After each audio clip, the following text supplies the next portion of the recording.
성부와 성자와 성령의 이름으로 말씀드립니다. 아멘. 네, 오늘 대림 3주일인데요. 대림절은 이렇게 성탄 앞에 있어가지고요. 성탄절을 준비하는 기간이기도 한데요.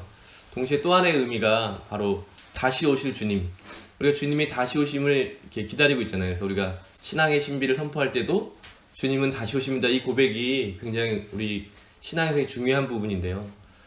주님이 성탄절 2000년 전에 아기 애기로 오셨지만 동시에 다시 오실 그 주님을 기다리는 그 절기이기도 한 것이죠. 그래서 다시 오시는 주님을 기다리는 것이 무엇일까라는 의미로 오늘 좀 말씀을 나눠보려고 하는데요. 여러분, 주님이 다시 오시면 어떤 세상이 될지 혹시 이렇게 좀 생각하고 계신가요? 어떤 주님이 오실까? 주님 오시면 어떨까? 기쁘신가요? 아니면 두려우신가요? 저도 이렇게 저번에 예전에 쓴 설교에 이렇게 쓴 적이 있거든요. 주님이 당장 지금 오신다 그러면 어떨까? 그때 제가 결혼도 하기 전이었거든요. 장가도 좀 가야 되는데 애도 좀 나보고 이렇게 좀 뭔가 이렇게 좀 더 할 일이 많은데 내일 당장 오신다 그러면 좀 성급하신 것 같다. 여러분 어떠세요? 어떤 기다림을 갖고 계신가요? 그래서 오늘 주님을 다시 오실 주님을 기다린다는 것은 어떤 하나님 나라를 내가 바라고 있는가, 어떤 세상을 꿈꾸고 있는가, 이것과 아마 깊이 연결이 되는 것 같습니다. 주님이 다시 오시는 그날은 예수님께서 우리에게 알려주신 그 하나님의 나라가 완성되는 날이겠죠. 그리고 그 완성되는 날은 우리가 고백하는 기쁨의 날이고 성서에 막 기록되어 있는 말인데요. 과연 내가 바라는 세상과 예수님이 오셔서 완성하실 나라가 같은 곳인가 아닌가, 이것이 굉장히 중요한 부분인 것 같아요. 그래서 주님을 기다린다고 할 때 오늘 다시 한번 내가 바라는 세상과 하나님의 나라가 같은 곳인지 한번 점검해 보았으면 좋겠습니다. 근데 만약 그냥 내가 바라는 세상이 하나님과 전혀 상관없는 그런 세상일 수도 있잖아요. 아까도 말씀드렸듯이 제가 잠깐 약간 농담으로 얘기한 것처럼 그냥 결혼해서 아들, 딸 잘 낳고 사는 게 내가 바라는 세상인데 하나님하고 별로 상관이 없잖아요. 그렇게 됐을 때 만약에 하나님이 나라가 정말 이 땅에 임하게 됐을 때 예수님이 비유에서 말씀하시는 것처럼 계속해서 비유 가운데 등장하는 어떤 한 사람, 하나님의 나라에 참여하지 못하고 어두운데 쫓겨나서 통곡하는 그 사람이 될 수도 있겠다. 그런 생각을 해보게 되었습니다.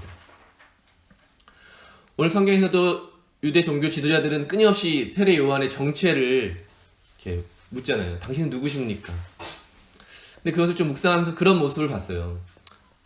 백성들은 이미 세례 요한의 말을 듣고 거기에 참여하게 되었는데 왜 지도자들은 끊임없이 그 정체를 묻게 될까? 자기들이 생각하는 하나님의 나라와 세례 요한이 선포하는 하나님의 나라가 달랐기 때문에 정말 그분이 하나님의 예언자인지 아닌지 그것이 굉장히 중요했던 것 같아요. 내가 바라는 세상과 세례 요한이 전한 하나님 그 나라가 맞았다면 굳이 이렇게 막 묻고 따지지 않고 그냥 아마 참여할 수 있었을 것 같습니다. 그렇기 때문에 저의 모습도 그런 거죠. 내 뜻이 더 우선일 때 하나님 끊임없이 묻는 거죠. 하나님, 이 뜻이 정말 맞습니까? 하나님이 저에게 주신 그 길이 정말 이게 맞나요? 정말 맞나요? 막 이렇게 맞다고 해도 다시 한번 물어보고 정말 이 길이 맞냐? 이렇게 물어보는 그 모습을 제가 보게 된 거죠. 하나님 나라는 이미 우리에게 선포되고 전해지고 들려졌는데도 불구하고 그것을 받아들이지 못하는 나의 모습, 그것이 바로 끊임없이 요한의 정체를 묻는 하나님의 뜻을 묻고 있는 그런 신앙인의 모습이 아닐까 생각하게 되었습니다.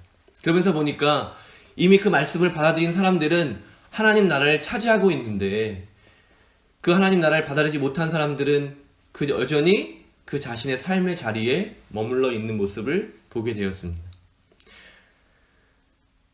하나님 나라는 너무 멀기만 한 것이죠. 자기의 욕망, 자기가 가진 것들을 유지하려 하는 그 마음을 포기하지 못하는 이상 하나님 나라는 우리의 삶으로 다가오지 못합니다.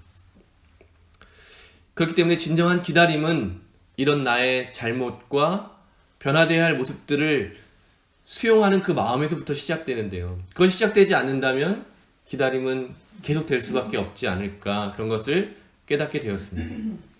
그래서 대림절을 기다림의 시간이라고도 하면서도 동시에 회개의 시간이라고 하는 것은 바로 이런 우리의 자신을 변화시키라는 것이죠.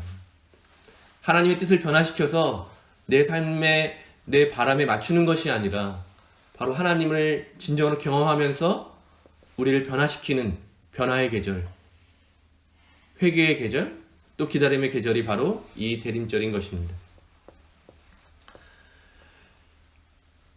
로한 윌리엄스라는 주교님이 세례를 설명할 때 참 저는 마음에 많이 와닿았는데요. 세례를 예수님과 사역에 휩싸여 들어가는 것이다.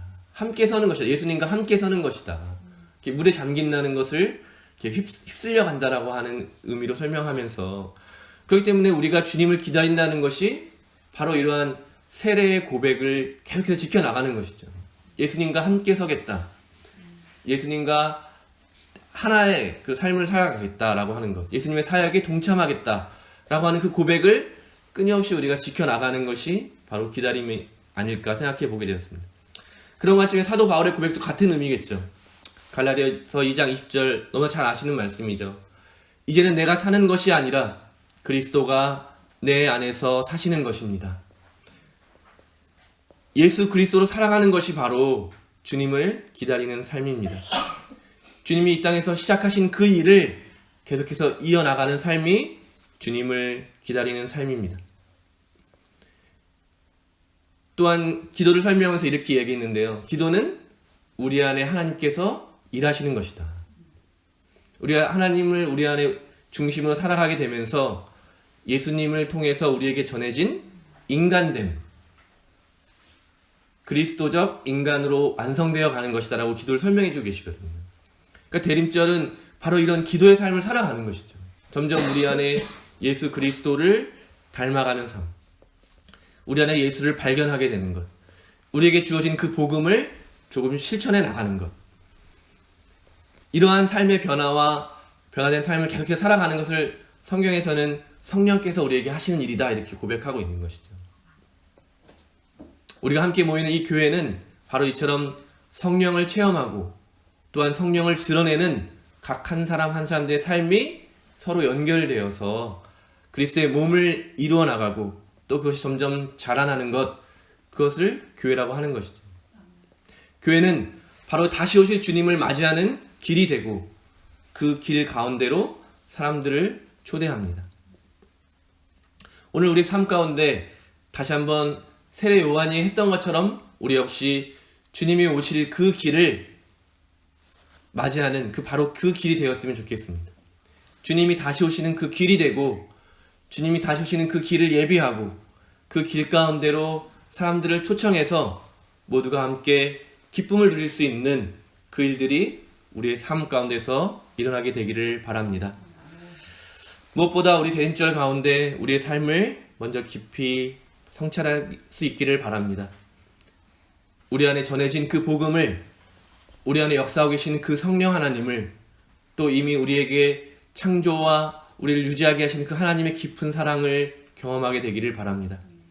그러면서 동시에 정말 하나님과 관련 없는 나의 욕망들, 헛된 것을 바라는 내 욕망들도 그런 가운데 드러나게 되기를 바랍니다. 그리고 그 욕망을 포기하고 하나님을 선택할 수 있는 그런 용기와 힘을 가지시게 되기를 바랍니다. 이 기다림의 시간에 우리 모두가 성령으로 충만하여서 변화와 희망을 경험하는 그런 기쁨의 시간들이 되기를 바랍니다. 그래서 우리가 이제 곧 맞이하게 된 그 성탄이 정말 우리의 새로운 탄생이 되고 우리 교회의 새로운 탄생이 되고 또 이 세상의 새로운 탄생을 선포하는 그런 기쁨의 잔치가 되었으면 좋겠습니다.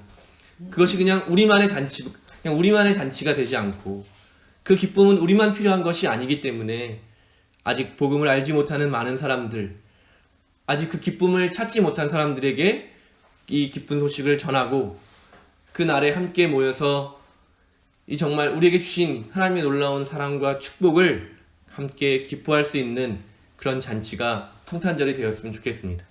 단순히 그냥 과거의 어떤 날을 기념하는 날이 아니라 바로 지금 우리 가운데 역사하시는 그 하나님을 함께 모여서 기뻐하고 축하하면서 주님께서 우리에게 행하신 일들을 함께 나누는 그런 기쁨의 잔치가 되기를 바랍니다. 성부와 성자와 성령의 이름으로 말씀드렸습니다.